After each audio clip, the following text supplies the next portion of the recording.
What's it like to study here? So actually, when I am actually studying, it's amazing. I absolutely love the library in Building 2. It is so pretty. So I reckon it's got the best library in Sydney. And then when I want to chill out a bit, I mean, Sydney's an amazing place for a start. But UTS has such a convenient location. So it's so close to Central. Get on a train, get on a ferry to Manly. I've done that a couple of times where I just went from uni, brought my surfboard in, went to Manly, had a bit of fun time there, came back here.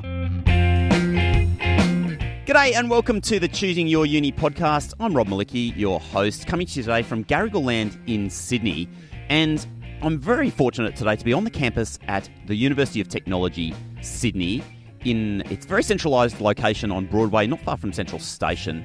And for those of you who are listening along, if you can picture this, we're sitting in the central courtyard of UTS. It's a beautiful grassy patch in between these tall buildings. We've got the classic UTS Tower building going back to the 1960s, which is this kind of, there's no other word for it, ugly old tower. But what's beautiful about UTS is the fact that there's so many wonderful, beautiful new buildings that sort of contrast with that 1960s brutalist architecture. We've got kind of wavy balconies, lots of glass. Students are sitting out on the grass. People are setting up for open day on the weekend. And the vibe is just really nice under this beautiful late winter Sydney sky. And I'm joined, God, that was a long way to get to it, Lewin. It's great to be joined by Lewin, who's a student here at UTS. Mate, I'm very sorry about my long-winded introduction. Thanks for joining me on the podcast. We did get there eventually.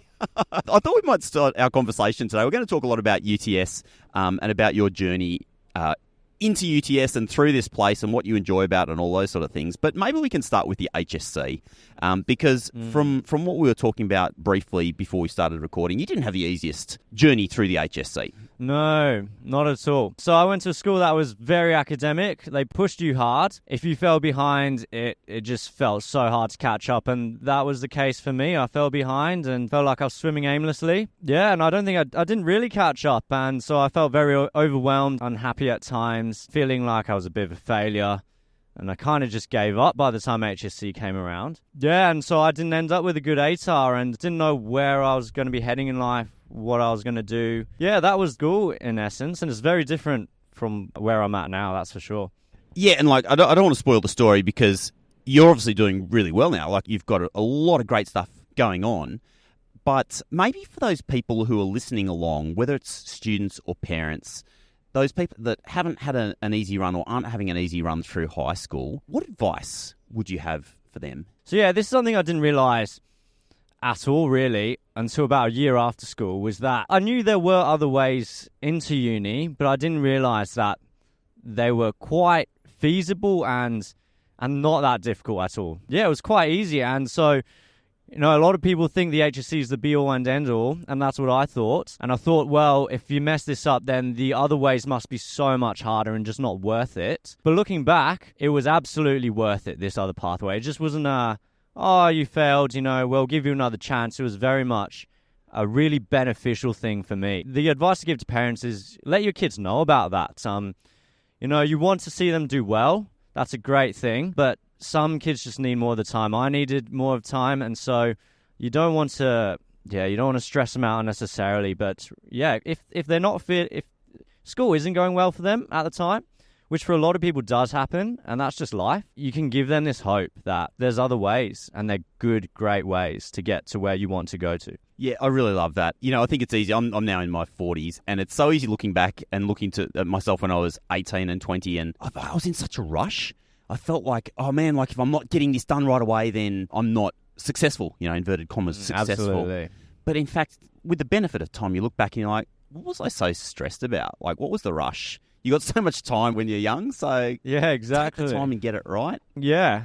Doing that gap year where I did take the time, that was just amazing. And being able to think about, where do I want to head? Is it something I'm going to like and not be rushed into and then realize I made a bad decision and kind of waste time that way? Because a lot of people do. They go into uni and they just think, I've got to get there fast or else I'm going to fall behind. I mean, no, you can't fall behind at uni. Everyone takes the time they need. You got years to work anyway, so too many years. So yeah, having that time and then finding out what I want to do and that I really enjoy it. So I'm doing environmental biology now. I'm doing science, and I didn't do science in school, fun fact. And so yeah, realizing I actually enjoyed science and doing that now is crazy to look back and realize I've gone down that route, but I'm so happy I have. All right, let's unpack that. I love this story. Let's dig into your gap year. Tell me a bit about your gap year and how you ended up stumbling into environmental biology. Awesome. I did gap year program with a bunch of other people. Fun time on that. Tell me about it. What did you do? The gap year was called Year 13. It was a Christian gap year, and we'd hung out in the bush near Sutherland a couple of days a week and do some stuff you might do on a Christian camp, and also learn quite a few life skills. Like we learned how to jump start a car, change car tires, did a barista course. So the fellowship, the community was amazing. It was with 60 other people. So that just amazing memories there. And so going from really stressful school to suddenly that, massive contrast, nice just big sigh of relief. But then towards the end of that, the program really helped us to try and get ready for uni, get ready for life. So I was really grateful for that. So they prepared me in that way, and then I was starting to get thinking, well, where am I going to go? Do I want to go into uni? I realized I did, and learning about that. But again, during the gap year, we went to Fiji actually for a few weeks, helped out churches and schools, a bit of a mission trip there. And in Fiji, you realize that nobody rushes. Everyone makes time for each other. They take life slow, but they're not lazy. And so that was just eye-opening, seeing the contrast to how it's done here and thinking maybe we're doing it wrong, trying to rush everywhere. So then having that mindset when I'm starting uni and going, again, reinforcing that idea that, you don't have to rush things. You can have a great time when you make time. And so, yeah, coming to that decision, I want to go to uni. Obviously, when I'm spending a lot of time with my friends on my gap year, I realized a lot of them, some of them were doing sciences and they're really enjoying that, doing biology. I realized I loved being outdoors. So I was thinking, being outdoors. My mum was doing a lot of gardening, plants. They're cool, actually. And then I love watching Bear Grylls, David Attenborough. So just gathering all my interests, having the time to do that and realizing maybe something like environmental biology where I'm kind of do some field trips, work with plants, that could be a real good thing. And it turned out it has been a real good thing. Can I jump in on that? That's so true. I mean, I think when you're at school and even early in uni in your career, you almost feel a bit guilty when you pursue things that you're really interested in, you really love. So you're saying, like you love watching Bear Grylls and being outdoors, and it kind of almost feels a bit like, oh, hang on a second, I shouldn't really be trying to make a career out of this. That doesn't feel sort of like, like real. You know what I mean? Yeah, exactly. I think that's true, the guilt that people have, because we think of work as like, oh, I'm sitting at a desk or I'm teaching or whatever it is, but like it's such a fixed opinion of what it looks like. For sure. Yeah. It's a classic picture. And although, people try and don't say, oh, do something which gets you a lot of money, people still feel that. And they feel like, the money's going to bring the enjoyment. But I mean, you're going to spend 5 days a week working. You don't want to have a horrible time during that time, end up with a bunch of money, but then realize you got to buy all your groceries and go shopping all the time as well. And actually, by the time you've got time to do something fun with your money, it's no time at all. Doing a job that you can actually be invested in and enjoy doing that, because that's what you're going to be doing most of the time. I think that's super important just for a healthy lifestyle, for sure. And you're just going to be happier. That's the fact of it. 100%. And, if you look around at the world, there's literally a job for everything. The one that I'm loving right now is Rachel Gunn, who went to the Olympics. Yes. And I imagine the college environment, that pathway environment, probably smaller class sizes than once you get into the actual uni itself.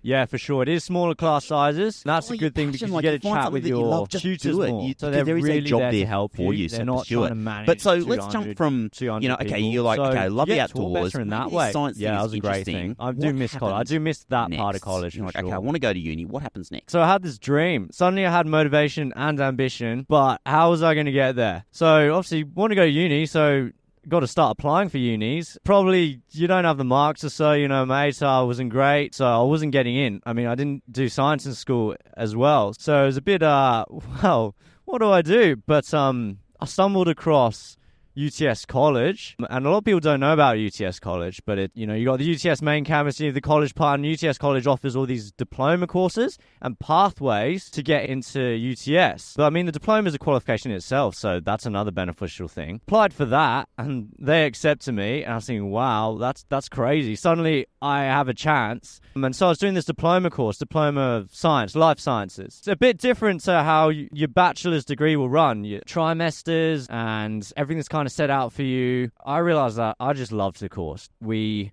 you spend a lot more time with people doing your diploma. And that was an amazing thing, being able to make friends that way. People who are also kind of in a similar position to me, realizing I'm not the only one who are also trying to get into UTS. And yeah, getting thrown into science and being motivated. And they taught it so well. And so although I hadn't done science, it didn't feel like I was behind. I learned so much, and yeah, I realized I loved science by doing this course, and that was the right thing. What did that feel like? I mean, you went through school, didn't really find the subjects you're interested in, and suddenly you're sitting in a classroom and you're like, I dig this. Oh, it felt incredible. Yeah, that was crazy because I was used to failing exams and not doing so well. And I deep down, I knew I could do it if I'd put the effort in. And so then being in the headspace to actually be able to do that, having had my break, getting back into learning when I was ready, which is important, and then kind of seeing the successes out of that. There's not many better feelings. And so looking back and going, wow, I have this diploma qualification. I'm now at UTS. I didn't think I could do it. Yeah, put a big smile on my face, that's for sure. Incredible.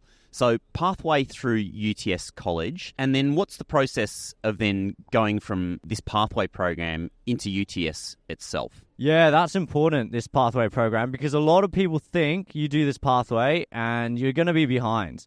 They'll think, oh, you missed out on getting straight into uni. Well, you're never going to catch up. I mean, UTS College pathway, fabulous pathway. The pathway I did, the diploma course, took me straight to second year at UTS. So it's a lot of first-year subjects. They covered all the first-year subjects, and so I didn't miss out on anything. I was at the same stage as those other people who went straight into uni. Well, those who also took a year off. Isn't that awesome? I mean, it's kind of like, on the surface, people look at it and they're like, oh, you're behind. Once again, inverted commas, you're behind. And then, in fact, you're right in second year UTS, and suddenly you're exactly the same place as everybody else. Yeah, exactly. But the better thing is you've actually made a lot of friends at UTS College who you bring with you. It's quite hard to make friends at uni sometimes because all your classes are all different. It's actually a privilege to be able to already have those friends and bring them into uni with you and spend time with them.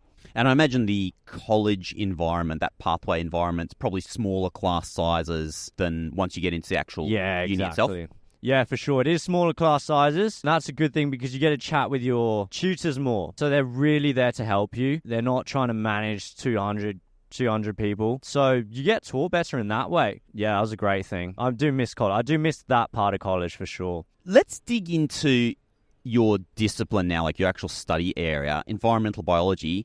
For those people who maybe like you, like, oh, I like the outdoors. Yeah, okay, plants are kind of cool, this sort of thing. Give us a sense of what it's like to study it. What sort of topics you study, what you're enjoying about that discipline. Yeah, last semester was my first semester on the main campus. I'm in my second year UTS, and I loved the subject aquatic ecosystems.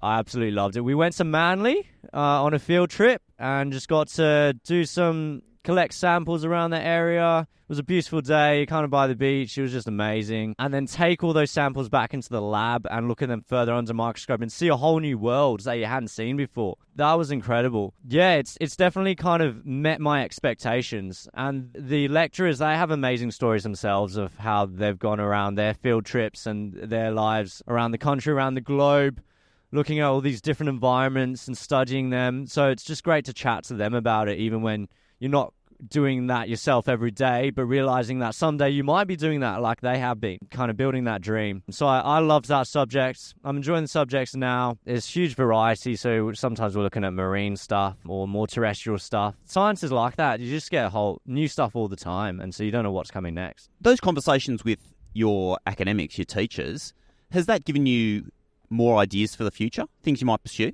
Yeah, it has, I think. The reason I ask is just, you don't know what you don't know. Right? Yeah, I was just saying, like, my first year of uni, we were kind of walking around. I studied biology as well, my first degree. And we were walking, academic took us for this tour around the faculty. And he was walking down the hall and he pointed to that door and he said, oh, this is the biodiversity laboratory. And hey, if you want, you could volunteer in here. And I don't know why, but just one person saying that one thing made me go, oh, I could volunteer in a real science lab. And that one moment, one academic saying one thing actually tipped me into this whole experience of working in a biology lab during my time at uni. God, I learned a lot, from real scientists doing real work. I ended up getting paid for it. So yeah, I'm just curious about the sort of things that might have that might have sparked for you? So I work in a lab as well outside of uni. Oh, funny. Yeah, I know. I do a lot of labs in uni, and that's been great. And yeah, again, I didn't think I would have ended up there, but it's one of the benefits of having gone to UTS College. You end up with this qualification. And so after I got this diploma, I was thinking, well, surely I can do something with this. And my sister had done work experience in this lab, and I thought I'd hit them up and go, hey, I have a diploma. Is there anything that you've got for me that I can use these skills I've learned? And then they said, sure. Took me in as a lab assistant, bit of an all-rounder, help out with the different sections where I'm needed. And yeah, that's been amazing. Being able to kind of have the knowledge from UTS College and put them into practice has been satisfying for sure. And sometimes when the people working there have reminded me of some of those, of what I've learned, I've gone, oh yes, I remember doing that in Chem 2 or so, one of the classes I did back at college. That's been great, really satisfying. And yeah, it's just shown kind of that UTS College isn't just a pathway into UTS. It does set you up for life as well, faster than you imagine. Like, if I'd just gone straight to uni, I probably wouldn't have been at this lab maybe. I wouldn't have had a qualification to use. Previously, I thought, environmental biology, good fun outdoors, but, it might not pay so well, so you actually don't know how much you might get to travel. But then hearing that these lecturers have gone so far, seen all these amazing places, you're kind of going, wow, I could work. Maybe I would enjoy working out in the desert. I didn't think about that before, but, why not? So definitely just pushing the boundaries of my thinking of where you can work. And that, harsh environments, you don't usually want to stand out there, but actually studying them could be a lot of fun. So, over time, I've got more and more interested in natural disasters. And so maybe studying how they work, that could be real fun. G'day, it's Rob here. Hey, are you a parent or a carer of a student that's thinking of going to uni in the years ahead? Did you know that Choosing Your Uni has a whole bunch of resources that are just for people like you? And you can find those at parents.choosingyouruni.com. You're going to find things like links to our Facebook community, downloadable worksheets, and heaps of advice by parents for parents. It's all the sort of stuff that you need to help guide your student on their journey to uni and beyond. Check it out now, parents.choosingyouruni.com. Sorry, you've jogged a memory for me too. It's funny because when I was in first year uni and did a course on natural disasters, that was the unlock moment for me, quite literally, sitting in a class and we were talking about tropical cyclones. And the lecturer was talking about this researcher in the US who's the most famous cyclone researcher in the world.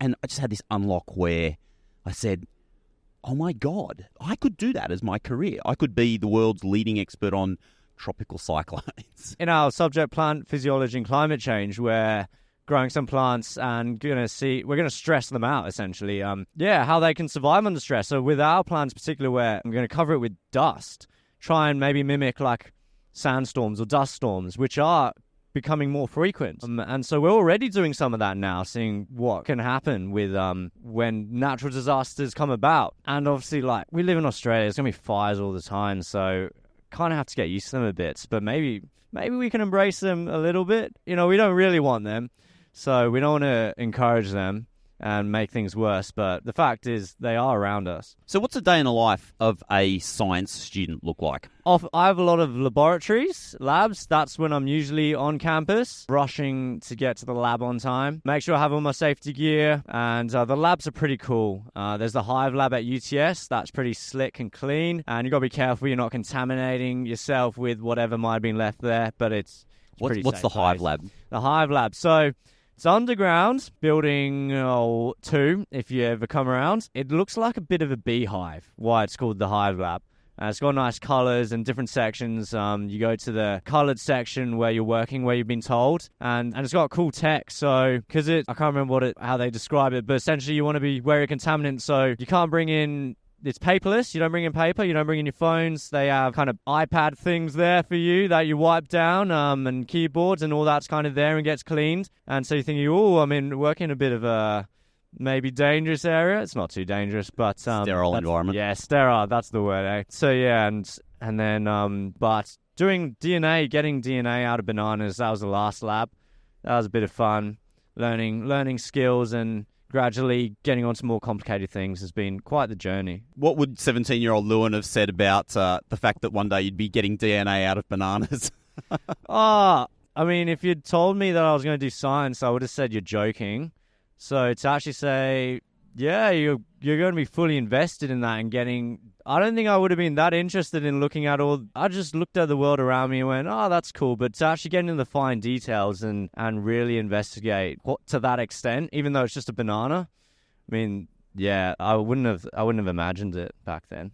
Let's shift gears and talk about the life here on campus. As I was saying right at the top, beautiful sunny day here in Sydney. Tons of students out here on this sort of central lawn section. People are sipping on coffees, they're eating lunch, they're chatting, they're reading. What's it like to study here? So actually, when I am actually studying, it's amazing. I absolutely love the library in Building 2. It is so pretty. So I reckon it's got the best library in Sydney. And then when I want to chill out a bit, I mean, Sydney's an amazing place for a start, but UTS has such a convenient location. So it's so close to Central. Get on a train, get on a ferry to Manly. I've done that a couple of times where I just went from uni, brought my surfboard in, went to Manly, had a bit of fun time there, came back here. And then all the cafes and places, they're great. So there's a cafe kind of diagonally behind us that does $2 coffees at 2 p.m. and live off that a bit. Yeah, and I love this green. The area we're sitting on now is such a good community space. Sometimes they get the deck chairs out and you just sunbathe, you just have a little nap and you photosynthesize.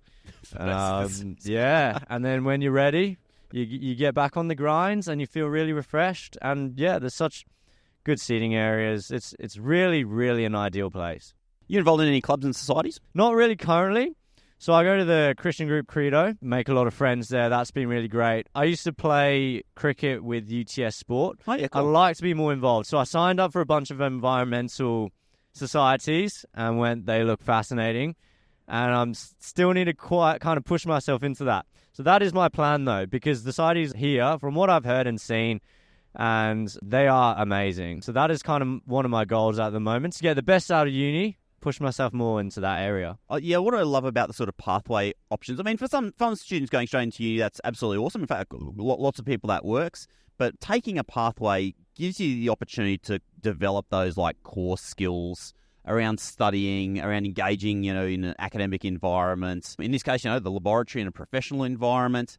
So, it's such a great option, isn't it? Yeah, exactly. I'm not saying, everyone has to do this pathway. Going straight into uni is beneficial for a lot, perhaps most people. And so, it does depend on your situation. For me, the pathway was the best thing. That's the same for other people. One of the things that I hear a lot from uni students is that it's such a shock when you go out of school, where you're in this small class, or small class groups, you'd get dropped into uni first year with hundreds of students, and the studying and the learning style, the teaching style is vastly different. Absolutely. So it is a bigger jump than people realize, I think. Suddenly, it's a bit more on you. You've got to be organized and be on top of things and really push yourself. People aren't checking up on you all the time. And so the pathway really kind of smoothed that jump. College, the smaller classrooms again, you know your lecturers more. That was really beneficial. But kind of the workload they had, some people might find that a bit heavy. But it is set out really well. So when you kind of start to get into it, you realize, well, you can do it. It's structured in a really beneficial way. And that pre-work you have before a tutorial and then the revision that's kind of organized through the subject really helped me take this on for myself and go, okay, here are the tools and the resources that are there for me to learn to be self-organized. And, those things, they're marked. They're not heavy marks, but it's nice encouragement to those marks. You realize, I got some marks out of that. And so that really set me up. When I started my bachelor's degree, having that framework behind me and being able to use that has made it really smooth. Let's talk a little bit about logistics. You did mention earlier, of course, UTS inner city location. It basically flows straight out of the campus into Chinatown, which is incredible. You got the best food in Sydney pretty much within striking distance of here, but also Central Station right nearby, lots of public transport and things like this. You're on the new metro. I am. Talking about. That's been fabulous. So halves my commute time, that's for sure. Yeah, catch the metro, get on at Chatswood, get off at Central. Commutes, they're exhilarating for now. I'll probably get used to it. That's the thing about UTS. It's just such a convenient location. You got a tunnel from UTS that takes you straight into Central Station. Really quick that way. People often complain about how long their travel time is. I'm lucky in that mine's not that long. Some people have longer. They're not on the metro. But, I mean, still, UTS, it's in the city. You have so much around. Like you said, great food. So you kind of got to watch your spending in that sense. Maybe lastly, secret tips on campus. I mean, I'm sort of leaning back here. I'm looking up in some of these glass facade buildings, and I can see students chilling out in these big, comfortable chairs. They're chatting and laughing with each other. That looks like a kind of fun place to spend time. But what about for you here on this campus? Are there any sort of tips or tricks or things that you'd suggest to people that they should know about? Yeah, so me and my mates love to go one of the bottom levels of Building 2, and there are great tables there with chairs all around. So you want to nab those space. If you're good at studying with people, there are great tables. You can do that. And so find those tables, find a place you like, and then make that kind of your own and try and get there. But yeah, definitely take advantage of the kind of loungy areas, especially on those balconies. You might as well just take the lift up to the top of some of these buildings and have a look at the amazing views you get for a start, and then see what places you really like to just have a bit of a nap. It is interesting. I'm glad you mentioned the spaces, because a long time ago, over 10 years ago now, UTS realised they had this issue where it was a kind of a commute in, commute out campus. People come in for class and then they would just get the heck out of here. And the university had set up a deliberate strategy. I knew some of the senior exec here back then. Deliberate strategy to make this a sticky campus, to make it a place where people wanted to just come and spend time and chill before and after class. And to me, it kind of feels like it's achieved that, yeah? Oh, for sure. Definitely with me and my friends. There are times I've just come into uni, I don't have anything on, but the environment studying has been fabulous. And then, yeah, again, this whole green area, you got a beautiful sunny day, and the design's really nice. I mean, the buildings used to be more ugly, but now they've got some new ones. They're great to look at. It's a great meeting space, that's for sure. So you can come here and you hit up your mates, and they might not be at or from UTS, and they'll just come and they'll go, wow, this is a cool place. And so I give some mates a tour of some of the buildings, show them up to the library. That's a favorite place to show people. They just kind of look gobsmacked at how nice it is, how pretty it is. There's dead silence as well. It's a bit intimidating, but that's kind of the whole appeal of it as well. So UTS ranks in the top 100 institutions in the world. Student satisfaction ratings are good. If you look at the compared.edu.au website, lots of good data on there, and the university performs really, really well on that, and has a whole bunch of discipline areas where it's amongst the top in Australia and ranks very, very highly in the world. So, we're so lucky in Sydney to have such incredible institutions. And UTS well and truly deserves its place. It really is just an awesome institution, lots of extracurricular opportunities as well, and it's definitely worth a look across a very, very wide range of disciplines. Lewin, it's been awesome chatting with you. Any final thoughts? If somebody were considering putting UTS on their preference list, what would you say to them? I've been trying to convince my sister to come. Yeah, I don't know if that will happen, but I do try and do that, convince people, because I love studying here, and I want to continue studying here for quite a while. I want to make the most of this time because I do love it so much. So yeah, my advice is to come check it out. I think a lot of people think, I'll just go to UNSW or UC because they got better rankings or so. But for overall satisfaction, surely from my mates who I've talked to, they love it. And most people I've talked to are really happy with this place, and I certainly am. And you're going to have a fun time, that's for sure. It's the environment you can study well in and enjoy. And I think that's really, really important. So UTS all the way. Lewin, thanks for joining me on the Choosing Your Uni podcast. Thank you. At Choosing Your Uni, our mission is to make finding your ideal institution and your degree fun, easy and stress-free. So if you're looking to save some time, to discover more and to get personalised advice for every step of your journey, check out choosingyouruni.com. Our theme music is composed by Pasha Shogi and his band Flow, and this episode has been researched and constructed on Garigal land in Sydney.